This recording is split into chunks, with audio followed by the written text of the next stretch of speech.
Soy una mujer mestiza, nacida en el Alto Cauca. Crecí rodeada de cultivos de caña de azúcar, robando agua en los cañaduzales. Nunca entendí por qué los ingenios tenían agua y las casas del pueblo no. Con el tiempo aprendí que en las zonas donde habitaban personas negras la cosa era peor. El agua estaba envenenada, nacían bebés deformes, no solo te disparaban, sino que te desmembraban, violaban, o si te atrevías a entrar a las cañas, probablemente nunca aparecías. El azúcar siempre me ha sabido a sangre.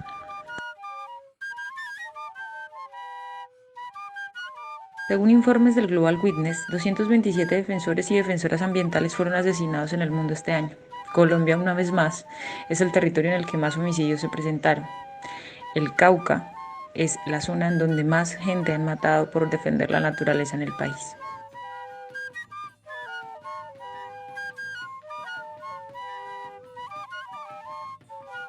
El río Cauca es el segundo río más importante de Colombia. Cruza el suroccidente colombiano y dos departamentos llevan su nombre, el Valle del Cauca y el Cauca. Aquí el mar, la montaña y las llanuras han creado un lugar maravilloso para la vida, pero su biodiversidad ha llamado la atención de los modelos económicos extractivistas desde el monocultivo de caña de azúcar, pasando por el extractivismo minero y energético, y convertido este lugar en una de las zonas más violentas del país. En esta región el sector azucarero colombiano se ha localizado históricamente desde que la hacienda esclavista panelera se transformó en fábrica de azúcar y el campesino afro y mestizo se volvió un jornalero del ingenio. 13 ingenios son los más importantes del país, 5 se localizan en esta región. La necesidad de agua con fines económicos capitalistas se ha enfrentado con los medios de vida de sus poblaciones. De esta forma, irónicamente, un lugar con mucha agua para la vida ha terminado construyendo un paisaje de muerte. Las condiciones de acceso al agua están limitadas a menos del 7% y el monocultivo ha terminado por envenenar el agua restante, con cultivos fumigados por el glifosato en el 80% del área sembrada desde 1966. La historia del ingenio azucarero es una lección de política, economía y moralismo, pero también es una historia violenta y de destrucción inscrita en la ocupación implacable de tierras y cuerpos. Las fortunas de la burguesía azucarera se hicieron sobre los cuerpos negros, entonces la violencia y el miedo son parte del monocultivo de la caña de azúcar. En medio de esto, las mujeres racializadas han sido las más afectadas por el acorralamiento de la caña que mata de sed y hambre al no dejar cultivar otras cosas, pero a la vez envenena con glifosato el agua que las mujeres tradicionalmente necesitan en sus labores cotidianas. Algunas todavía mantienen sus huertas, sus alimentos en sus patios que cada tanto son fumigados por las avionetas de la caña. Al no tener acueductos, ellas deben caminar a los pozos o a los aljibes en medio de los cultivos, lo que implica un tremendo peligro. O te disparan, o te violan, o te desaparecen.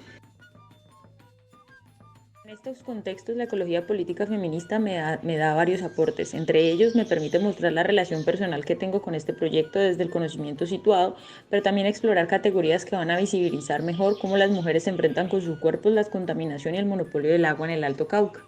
El análisis del cuerpo-territorio traído por autoras como Lorena Cabnal son esenciales porque retoman el rol de las violencias que inciden en estos procesos. También me deja ver las distintas escalas en las que opera la muerte en los sistemas de monocultivo de caña de azúcar y cómo la carga histórica racista y violenta de esta sigue escogiendo quién vive y quién muere en estas zonas.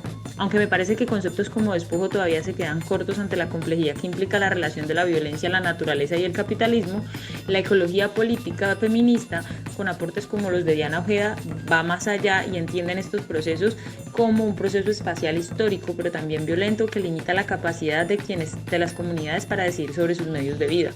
Un tercer elemento que aporta la ecología política es las discusiones sobre la violencia basada en el género y los elementos de cuidado y cotidianidad que se tejen con ella como un sistema de relaciones territoriales que rara vez son contados por la literatura tradicional. En las actividades de cuidado, por ejemplo, que son tradicionalmente feminizadas, aunque pueden ser descritas, rara vez son vistas como una variable de análisis que remarcan la importancia que tienen en el sostenimiento de la vida. Quiero ver, aunque con más detenimiento también, en este proceso del cuidado, cómo las maternidades están en medio de los contextos de despojo y cómo funcionan. Otro de los aportes que quisiera explorar en un futuro son los aportes del capitalismo racial de Gilmore y el rol de la salud en los cuerpos mediada por los pesticidas, pero también por el azúcar, que es la hija favorita del capitalismo, y cómo esto puede estar marcando unas políticas de muerte en la construcción de territorios en lo que hoy se considera las zonas más violentas del país.